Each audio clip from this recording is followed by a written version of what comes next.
Good morning. I'm Harley Schlanger from the LaRouche Organization with your daily video update for June 28th, 2022. Well, I'm sticking with the theme this week of the alternate summits. On the one hand, you have the European Union, the G7, and then later in the week, NATO. In contrast, you had the BRICS Plus summit in Beijing.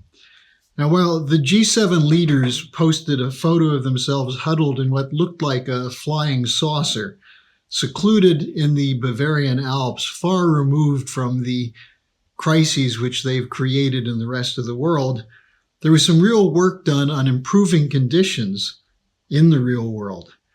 And this took place in the BRICS Plus summit in Beijing. They were addressing the needs of the nations of the developing sector. These are countries that have been turned into sweatshops and raw material producers in the last 50 years on behalf for the benefit of those people meeting in Bavaria. Now, despite pledges from the G7 to set up a $600 billion fund, the BRICS are tired of waiting, the BRICS nations. The developing sector has heard these promises before. For example, at the COP26 conference, they were told there would be a fund to help mitigate the effects of the shift to the green economy. Those funds were never made available. And it's questionable whether the G7 countries and the EU countries that are caught up in this proxy war against Russia and Ukraine have the means to put up the funds for development. More importantly, development of what? Are they committed to reducing poverty through advances in scientific and technological production of the physical economy? No, they're pushing the green agenda. They're pushing digital economies, gender equity. These are not going to change the conditions of life for people who live in countries that were once the colonies of those who are supposedly offering the money to help them. Now, the contrast was clear if you look at Putin's speech, his main speech to the BRICS Plus summit, where he spoke of moving towards a new financial system which would use national currencies for financial contracts and trade deals rather than the dollar system conducted under the auspices of the International Monetary Fund and the World Trade Organization. In other words, move to a new financial architecture freed from the blackmail and bribery and outright threats that the developing sector has been subject to from the Western bankers in the whole period since the end of colonialism in the 1950s and the 1960s.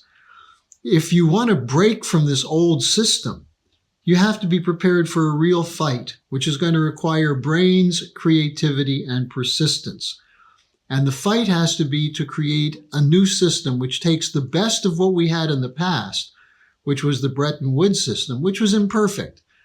The idea from the Bretton Woods system initially was a good idea, but it was subverted from the beginning after the death of Franklin Roosevelt by London and Wall Street financiers who turned it into making the poorer countries a sweatshop of producing cheaper goods and cheaper raw materials, while the TransAtlantic nations benefited from their impoverishment. Now, the idea of a new Bretton Woods was put forward in a new call from Helga Zepp-LaRouche, the chairman of the Schiller Institute. And I want to read to you what she calls the call for the conference to create this.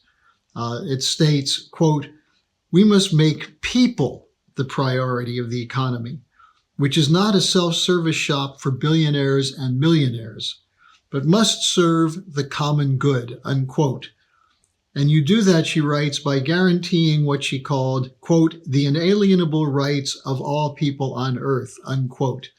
This concept of inalienable rights is embedded in the Declaration of Independence.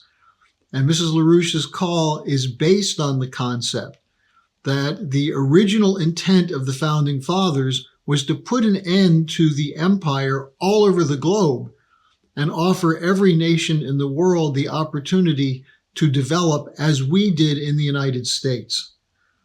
Now, in the meantime, what are the G7 dwarfs coming up with in their proposals?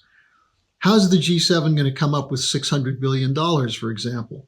So far, somewhere between $70 billion and $90 billion has been spent on Ukraine, supposedly in shipping and delivering weapons, training, but also in covering the costs of the Ukrainian government. Ukraine is bankrupt. It's corrupt. Its oligarchs have looted the country, working hand in hand with the same forces, financial forces of London and Wall Street, that ran the coup in February 2014.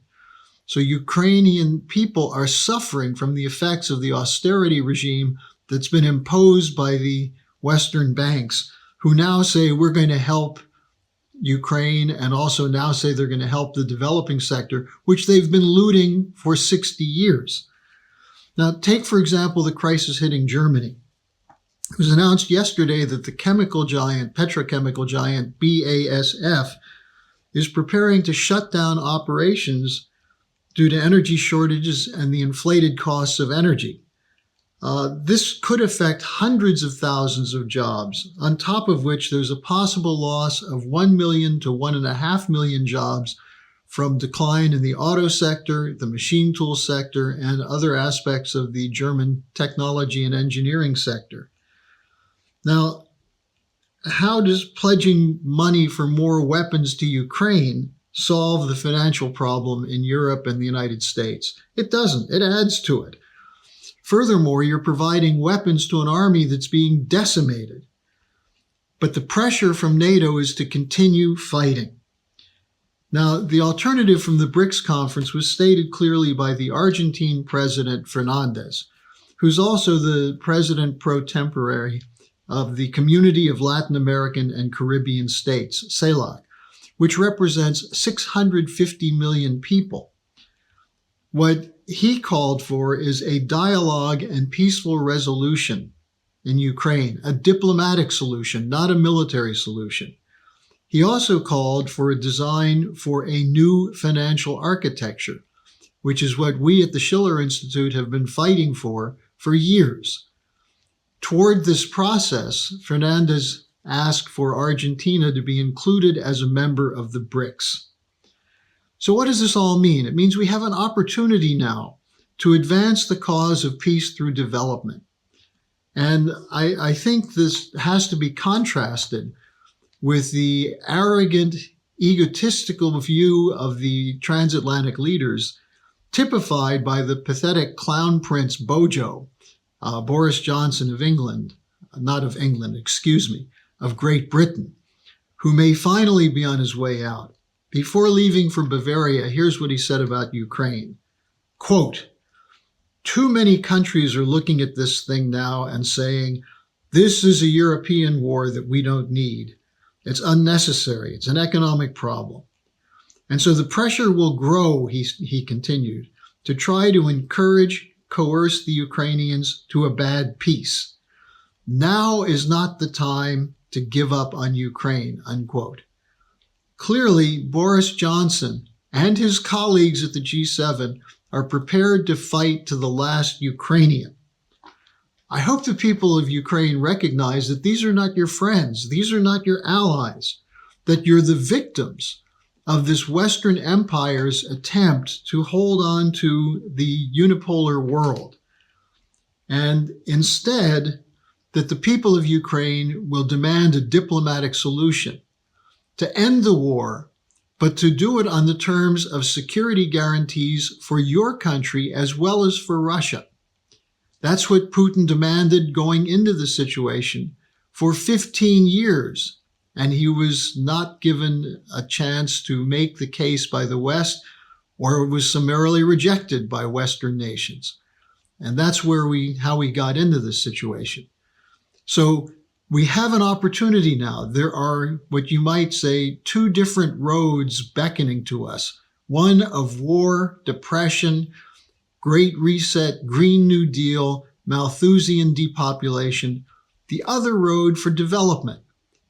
It's not easy to have a policy of development, but it certainly is better than the death and destruction that will come from sticking with the G7 European Union NATO policy. Thanks for joining me today. I will be back again tomorrow.